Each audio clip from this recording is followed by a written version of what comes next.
Everything old is new again. America's entertainment pop culture talk show. It may well possess a rudimentary intelligence. I'm trying to think, but nothing happens. Felt a great disturbance in the force. Hello, I'm Mr. Red. Come on, bark like a dog for me. Where's the goodies? Leave the gun. Take the cannoli. I bet you wouldn't have done anything like this if Mom and Dad were here. You filthy criminal. Excuse me while I whip this out. Go ahead. Make my day. Here are your hosts, Douglas Viviani and David Cohen. Love, life's sweetest reward. Let it flow. There we go. Welcome to Everything Old is New Again. This is Douglas Viviani, and do you remember that song? I do. That's a love song, brings such memories and thoughts back every time I go on a cruise. That is the soundtrack that's playing in my head, in the back of my head, as we board the ship. Of course, that's the Love Boat theme from 1977. Show was on to 1986, and they had some specials thereafter. This week, we continue our discussion with Dr. Adam Bricker himself of the Love Boat, Siegfried, if you remember, from Get Smart, a guest star to all manner of sitcoms through the years, TV shows, including most recently a memorable one episode stint on Superstore's Valentine's Day, a man of innumerable accents, and a true friend of Everything Old is New Again. Bernie Kopell, thank you, and welcome back. Oh, my goodness. Love Boat. Love Boat was a gift. Love Boat was a gift. On most shows I have done, you spend 3 days, 4 days, 5 days maybe in Hollywood, and you open the door and you go out and you're in Hollywood and the traffic is going by.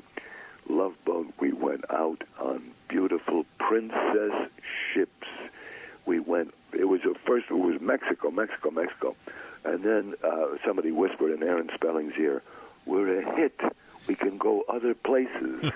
So then it was the Caribbean, then it was the Mediterranean, then Scandinavia, then the Middle East, the Far East. We went all over the world on ships, on actual cruises. So this was such a gift.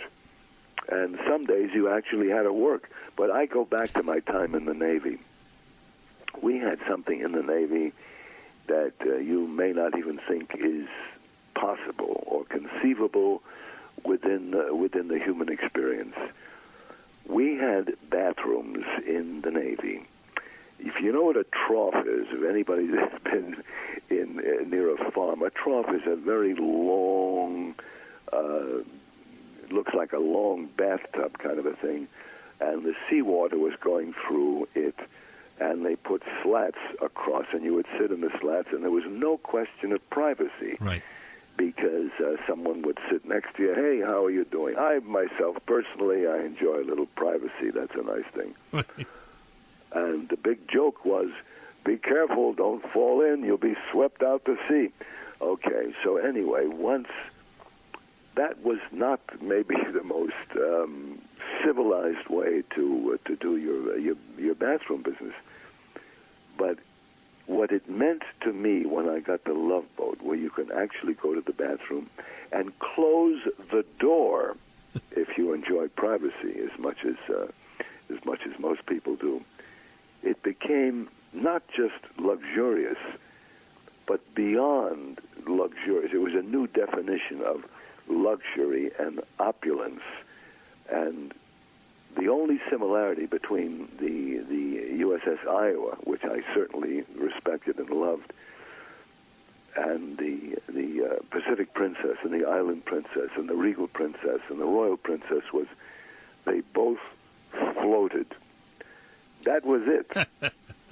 But I remember going back to the Iowa and seeing, oh my goodness, look at this, the bathtub. Why is a bathtub on this ship? They built a bathtub. They put in a bathtub when President Roosevelt went to Yalta during World War II to meet Churchill and Stalin. And can you imagine the guts, the courage? Right. This was during wartime. There were a lot of German submarines in the Atlantic at that time, and the Iowa just sailed right through. Of course, they had the 16-inch guns, but nothing can really protect you from torpedoes. Right. And President Roosevelt went on this, and they put a bathtub because, as you know, he was paralyzed. But those are my experiences with ships. I was so lucky. I was in the peacetime Navy. I went all over the world on that ship, on the Iowa, and I was also the MC when we had Veterans Day. This was a year ago on the ship, and it became a really big deal, and it is still in San Pedro. And the last time we went out on a Love Boat cruise, the new Pacific Princess, we went to San Pedro, and we passed the Iowa, and it was like such a deja vu moment. Wow. That's my ship. That's my ship. We passed it in the dock area, and then we went on to board the Pacific Princess. So it's like my whole life was coming in before my eyes and my experience. Right, it came full circle back to the sea, and that's a good question. When you look at that show, I wonder if you could tell us what percentage, I guess it's the easiest way to put it, of the show that you see on the air was actually filmed on the ship. Well, the way it was most of it was filmed on the studio, 20th Century Fox, right, or the Goldwyn studio. But whatever you see that was on the ship was actually on the ship. And we had a scene. Gavin and I and Connie Stevens on the deck of the ship. Now you could always tell if somebody was filmed on the set in the studio. You would see there was a grip off camera, and he had a little fan that was blowing, and the ladies' dresses were fluttering a little bit, and it was a gentle breeze. But on the ship, on the deck, the breeze was big. I mean, a big blowing breeze. So I'm doing this, and I wore a hairpiece, and some people say, "Oh, come on, you didn't really wear a hair." Yes, I did. I wore a hairpiece. So this was on the deck, and Gavin and I were trying to chat up Connie Stevens.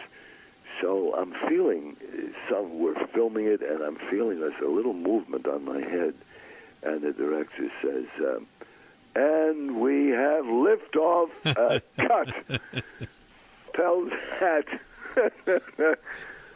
So whenever we had scenes on the deck, you would see Gavin and I with hats. Right. And now you understand why. Well, I'll tell you, I watched that show in the late 70s when I was in high school on Saturday nights, remember. Just that theme song brings back the memories, and then it's like time travel without even realizing it. Later in life, like 12 years ago, I got engaged on a ship. 10 years ago, I got married on a ship. I should say not married. I spent my honeymoon. I hope it was a princess ship. I for the purposes of this interview, it certainly was. No, and we took a honeymoon on a cruise. That was a princess. So I don't know if the Love Boat itself and my experience watching you with those characters, and all that went on, if that had some deep psychological impact on me or not, and some influence on me. But I don't know. Have you heard? You must have heard people talk about before that they've maybe even tried cruising as a result of the Love Boat. I don't know. You have any experiences like that? My boy, I tell you what, we generated the original Love Boat cast. We generated billions. That's with a B. Billions of dollars for the cruise industry. Yep. And we generated the fact that they have built more super luxurious ships with every amenity, every convenience you could even conceive of, different places to sit. So it's not that thing of having to be in the same place all the time. It's the greatest. I love cruising. Maybe what we'll do is we'll solicit some. And anyway, we'll come back and everything old is new again right after this word.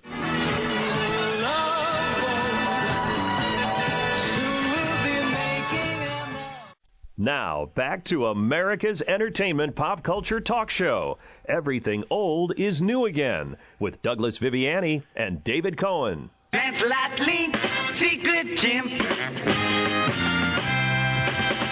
Stands for justice, he has no fear. He's the agent to call when trouble is near. Lance Link, you gotta come through. Everybody is counting on you.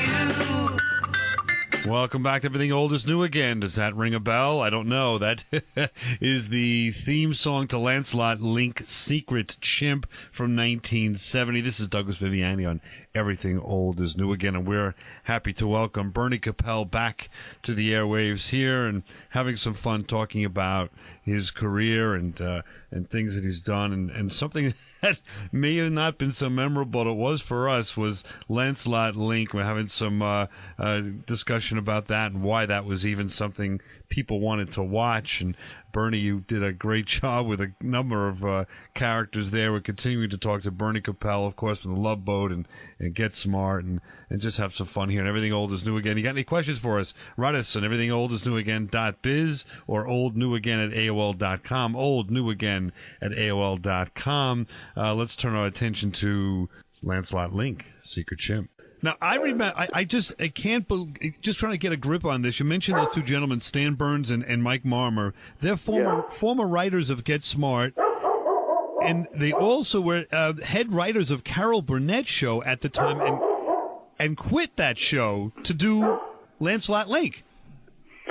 Is that explainable? They were brilliant, and I tell you how I got to meet them on the Steve Allen show. I did 30 shows with Steve Allen in '64.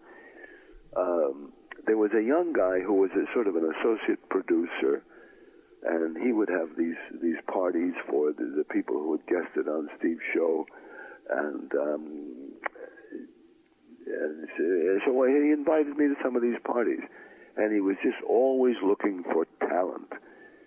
So he brought me into to see. He said, I think they would like you, Mike Marmon, Stan Burns, the writers. So this was on Vine Street and La Mirada, and I went up there and I did my little routines of the pilot, and I had done something about working with Maurice Schwartz, who was supposed to be the richest man, the most wealthy man in the world. So as soon as I did my things, they started writing for me on Steve's show. So the wealthiest man, taken from a Maurice Schwartz character, he said, "You are the wealthiest man in the world. Is that true?" He says, "Yes, that's true." He said, "Well, what do you do with your wealth?" He said, "I give money to people less fortunate than myself." He said, "Can you give me an idea who some of those people are less fortunate than yourself?" He says, "Of course, the Astors, the Vanderbilts, the Rockefellers." So, and Steve was just a dream to work with. I hope you're enjoying my dogs barking. So, and Steve, he's doing a sketch with Steve. He would laugh sometimes in the middle of his own sketch. And after the sketch, I said to him one time, I said, "Steve, that sketch, well, I mean, it was very nice, but it was not that particularly funny to make you laugh." He said, "You should hear the show that's going on in my head." There you go. He was a dream to work with. And one day he was in his car. He had a car accident. And eventually he died from it. So I said, "Oh, gee whiz. Yeah. How could he not be alive anymore? He was such a delightful, brilliant human being." And he would talk into a handheld recorder. And then he would give that to a transcribing lady. And that became, he wrote about 40 books.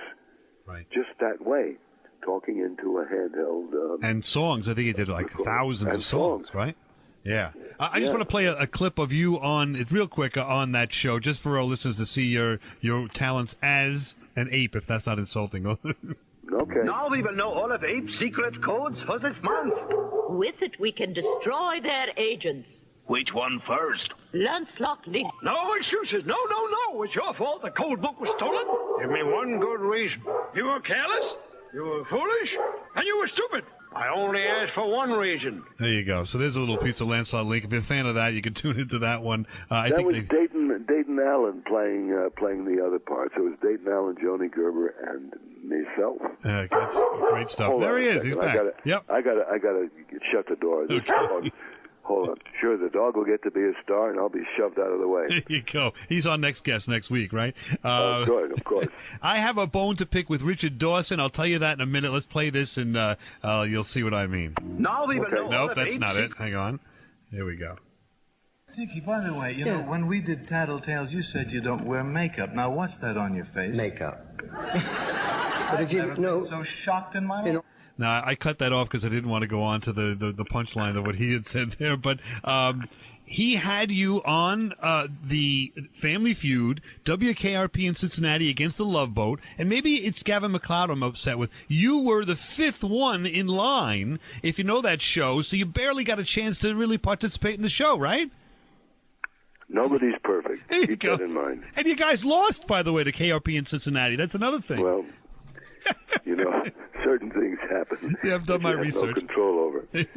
What was that like? I mean, you did a bunch of game shows. So back in the day, those game shows were at their heyday. It might have been a lot of fun. My favorite game show was what the heck was the name of this one? The one with Jim Lang. What the heck was the name of that show? Twiddlywinks or something? No. No, it was about it was sort of like a less elaborate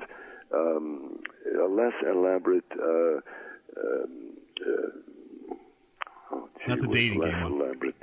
Less elaborate. Oh well, you can cut this part out. Yeah, we'll do that. No problem. But those game shows were coming back now, if you see, and people are getting interested in that again. So as you see, everything. Can I tell you something? Everything old is new again. There you go. All right, we'll go out and we'll be right back. The Bachelorette. So it's a dating game then? Is that the one you're talking about? Dating game. There you go. A less elaborate dating game show. Right. The dating game. And this is while I was doing Get Smart and the Marlo Thomas show, so I couldn't resist because I said I want to be able to practice my improvisational skills. So I did the dating game and I won. I won the girl Mary Louise Chamberlain, and I was very brave at that time, and so I won it, and I come out from behind the flat. And she gives me a big hug. And I said, "Whoa, this is a very nice hugging lady. She's very, very attractive and very cute. Short hair, blonde." And so we won a luxury dinner at Scandia, which used to be a restaurant on the Sunset Strip. And this was in the 60s, the freedom of the pill. Right. And so we had this lovely dinner, and the dinner is over, and she said, "Is there more?" And I said, "If you wish." And so after dessert, we went to her place and had a more fulfilling dessert. So the dating game was a successful appearance for you. One of the most memorable. Very, very successful. You won the game in more ways than one. Yes, I was coming out of a very quiet period in my life, sort of embracing the new freedom wholeheartedly. There you go. With vigor. We'll be back to explore some more. One more section here with Bernie Kopell. Everything old is new again.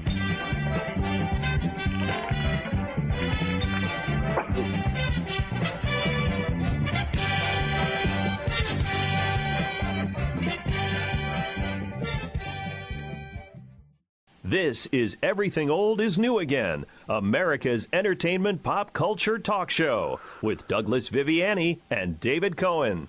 This is Dancing with the Stars.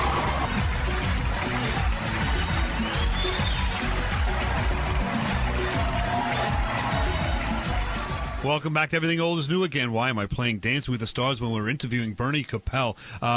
Bernie, have any idea what reference that or relation that would have to an interview with you? I'm just going to throw that out to you.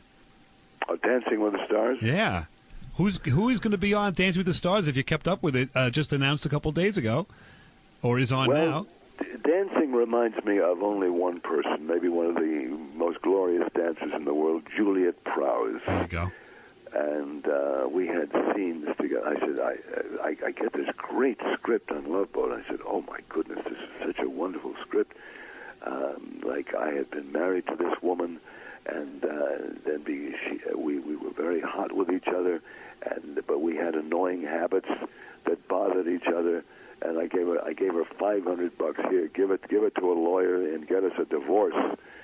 And she comes on the ship, just this glorious human being, wearing a silk dress.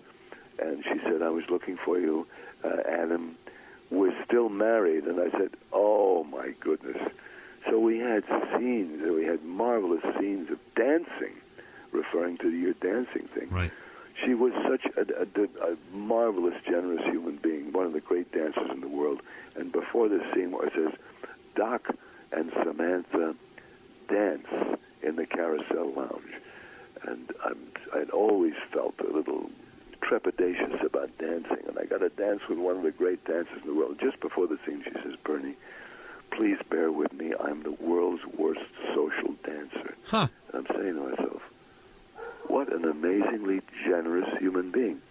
Anyway, our ultimate scene is we have a scene in bed in the Love Boat, and it's like, oh my goodness, I have scenes in bed with this woman I've had a crush on for years. I had a crush on her on the one hand, and on the other hand, I was intimidated because she had gone with Sinatra, one of my great heroes. So I was very nervous, and I said, God, I hope my hairpiece doesn't fall off, and there are 50 people around with sound and the camera. And just before the scene, she said, "Let me tell you a story." And I said, why is she wanting to tell me a story? I'm so nervous, I just hope I don't mess up here. So she starts to tell the story just before the scene. I'm saying, oh, gee, why is she talking? She said, Charles Boyer had a scene like this with a very attractive lady in bed, and he said to her just before the scene, "Sweetheart, this is a very sexy scene, so if possibly during this very sexy scene I get, how you say, aroused, forgive me, please. If on the other hand, I don't get aroused, forgive me, please." It's a no-win situation. But Juliet Prowse, oh my goodness, Well, if you take a look now, yeah, she's a gem, right? And at this point, based on that little innuendo, let's take a look at Bernie Kopell in a little more detail in the next section of Everything Old is New Again. But before we do, I wanted to take a moment and kind of break down the fourth wall, so to speak, and talk to you and just find out where you feel about where we're going with this. We have quite a number of celebrity guests that we've had on the show and upcoming. So I wanted to get an idea what you thought of the fact that we're trying to present some individuals from the past to preserve them for the future at this point in time. We have some interesting guests like Burt Ward coming up. Now, he's going to be on the show, and he's going to be talking about what he's doing now and his adventures in crime fighting on, of course, Batman as the original Robin, and that's going to be a lot of fun. So just get an idea. Do you feel that's going to be a good idea or not? We're sort of doing something different. In Everything Old is New Again, we didn't start out as a show where we wanted to interview guests, so to speak, or we certainly didn't turn it down and don't not like to do it, but our formula is to take a look at the past. And where is it today? Where is a particular portion of or genre of pop culture today, and where did it come from, and why is it still popular to this day? So, I don't know, looking at some people that are in the entertainment business today and have been in the past, just goes along with that. We've gotten a little bit of attention from Hollywood, so to speak, and had some requests for people to come on our show. We've had, of course, Peter Weller and Paul Sorvino, Jay Johnson from Soap, and had a lot of fun with them. So we're going to continue with that, but I wonder what you think of that. So give us a little feedback, if you can, on everythingoldisnewagain.biz. Everythingoldisnewagain.biz is the website. You can take a look on the website and communicate with us directly there, or just shoot us a note. oldnewagain at AOL.com, oldnewagain at AOL.com, and tell us what you think of having Alan Alda on the show. He'll be upcoming from MASH, of course, and he was voted, I think it was number 49 out of the top 50 or top stars of all time on television. So Alan Alda, number 49 from MASH, and he's done quite a few things since then. He's got a book coming out. We're going to talk to him a little bit. We've talked to Terry Winter in the past from Boardwalk Empire, the creator and writer and executive producer and runner of Boardwalk Empire, and certainly won Emmys on The Sopranos for his writing. We will have him back on the show. We're going to take a look at Lee Merriweather, the Catwoman in the Batman movie from the 60s, and she was a Miss America in 1955, I think. We've got Carl Gottlieb. Does that name sound familiar? He was the gentleman that did the screenplay for Jaws and certainly acted in the movie as well. A bit part, was on the scene. So we're going to kind of dive into that a little bit, try to get as close to Steven Spielberg as we can and see what it was like to film Jaws and, of course, to write Jaws, and what was the original script calling for. As we know, there were a lot of changes from the original script to what was on the screen because that shark was not working too well for Steven Spielberg. So we're going to see how did that develop. I think that kind of could be fun. We've got Walter Koenig from Star Trek, the original Chekhov. We'll be visiting Everything Old is New Again, and we'll have some fun with him talking about his career and what he's doing now and reflecting upon being basically a television icon on the iconic Star Trek show that started in 1966 that's still seen today. What's it like to be associated with that, good and bad? He's done a lot of other things. So, I mean, it's something to think about. We've got Bob Breyer, who's an Egyptologist, and he's the only person that has, in fact, mummified someone since the days of ancient Egypt, and he's written a book about that. He's also got some interesting take on how the pyramids were built, and he does trips, and he's an educator on Long Island here at a university, and we'll dive into that a little bit. So we've got a bit of fun coming up. George Anderson, Psychic Medium George, we're going to have him actually do some readings online. Or on the show, and let us know what you think of George Anderson's readings. That's going to be a lot of fun. We can maybe have him read some people that call in and see if he can touch upon their families and what they've done in the past. Anyway, so, and see if he's really speaking with the dead and how that translates on the radio. I listened to him back in the 70s, and he did that on our show, local show here on Long Island, and was tremendously successful, a lot of fun. Anyway, so that's a little piece of it, a little idea of what we have upcoming. Hopefully you enjoy what's happening. Let us know, communicate with us. And by the way, if you notice, young David Cohn is not with us for these shows with Bernie Kopell to share in with the fun. I feel like a knight in shining armor without his sword, going into battle without his sword. And just David is a little bit under the weather when we're hosting Bernie Kopell here. So we're looking forward to having David back. Wish him all the best speedy recovery. And we'll be back ourselves with Everything Old is New Again right after this. Bernie Kopell continues. Now, back to America's entertainment pop culture talk show. Everything Old is New Again with Douglas Viviani and David Cohen.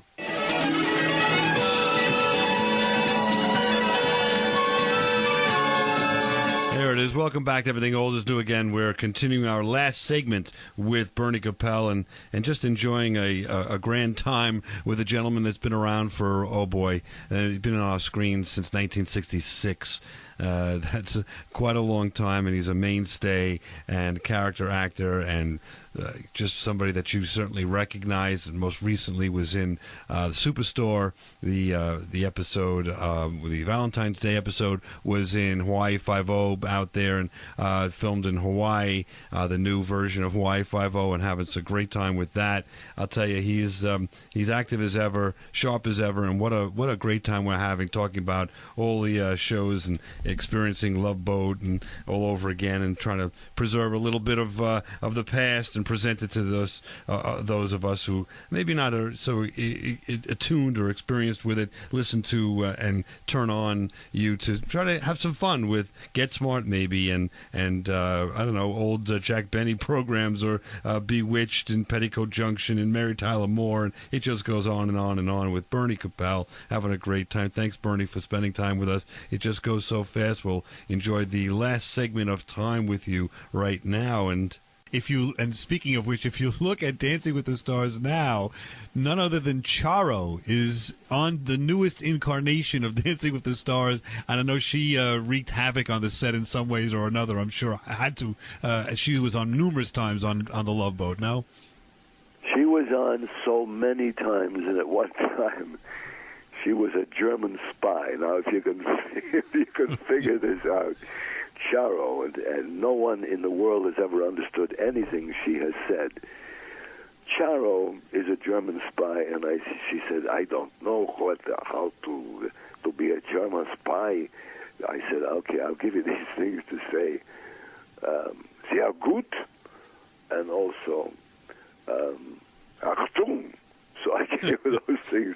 So with her Spanish accent and saying these things, she just killed every time she was on. A delicious lady, and we've remained great friends. And I think on her last show, she was pregnant with Shell, which is her husband's name is Shell, Kjell, and her son's name is Shell, Shell. But she's a delicious human being. And one time, comedically, I had to open for her in downtown L.A. And she does her funny stuff, and then she comes out with a different outfit and plays. She's a world champion blue ribbon flamenco guitarist. Yes, I actually have seen her a year back. It was an amazing performance. She's you've got that persona. You don't think you get, I don't know, you pigeonhole people, but then all of a sudden she starts playing and mesmerizes the room. Am I wrong? Exactly. You haven't been wrong since I've known you.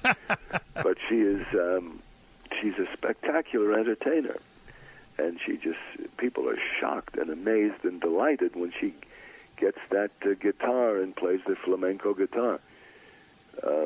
She took lessons from Andres Segovia, and Segovia said at one point, what you have to do is drop the comedy and just stick to the guitar. So she didn't do that.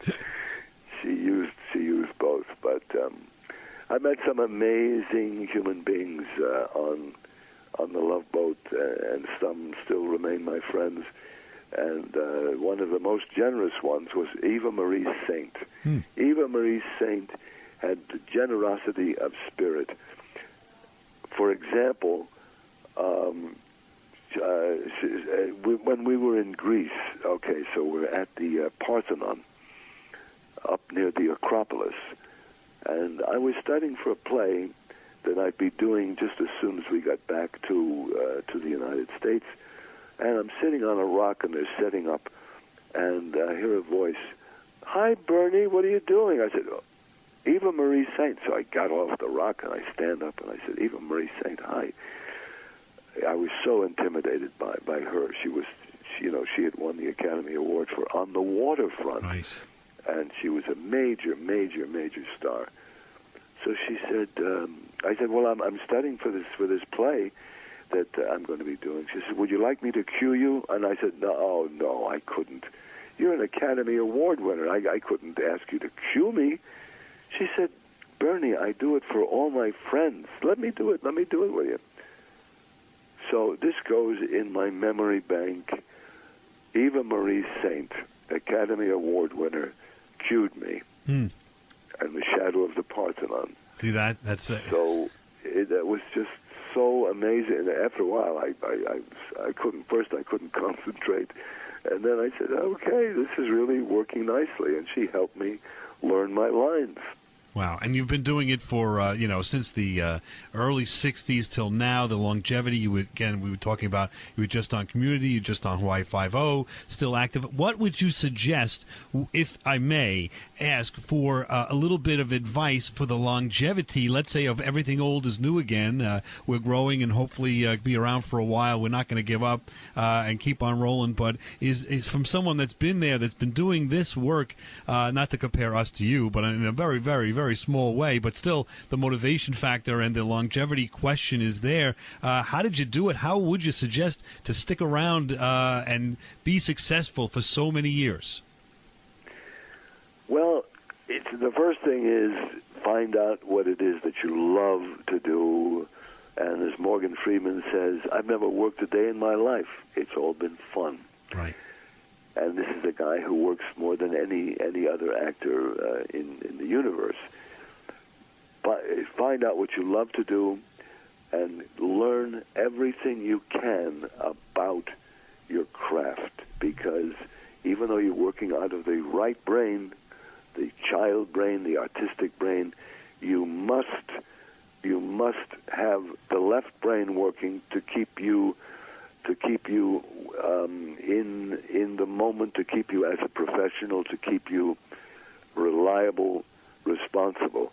There was a certain actor, I'm not going to mention his name, who was cast as Blake Carrington in Dynasty. He had a problem.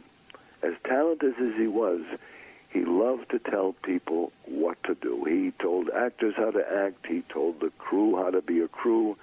He told the writers how to write. He was let go because that's time-consuming. It's counterproductive. It's annoying. It's not his job.